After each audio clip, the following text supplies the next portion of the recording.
Welcome to our channel. Today we how to verify Gmail forwarding rules and security settings, beginner guide step by step. Open your web browser and navigate to the Gmail website.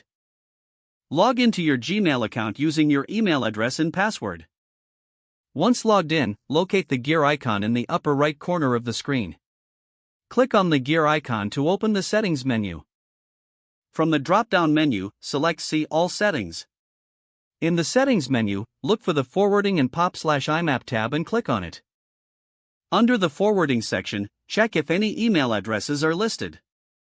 If there is an address listed, verify that it is correct and is an email you control.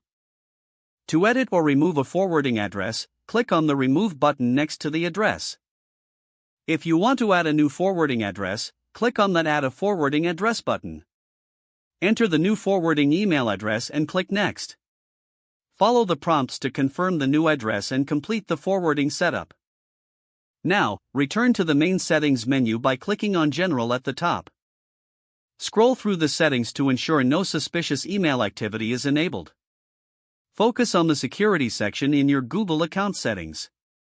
Go to your Google account by clicking on your profile picture in the top right. Select Manage your Google account from the drop-down menu. Navigate to the Security tab on the left sidebar. Review the section titled Recent Security Activity for any unusual sign-ins. If you see any unfamiliar activity, follow the prompts to secure your account. Next, check the two-step verification status to ensure it is enabled for better security. If it's not enabled, click on two-step verification and follow the setup instructions. Lastly, return to the Gmail settings and review any blocked addresses for safety. Once you've confirmed all settings, close the settings menu and return to your inbox. If the page does not load, refresh the browser or try again in a private or incognito window. Make sure you are using the correct email address, then retype it carefully to avoid small typos.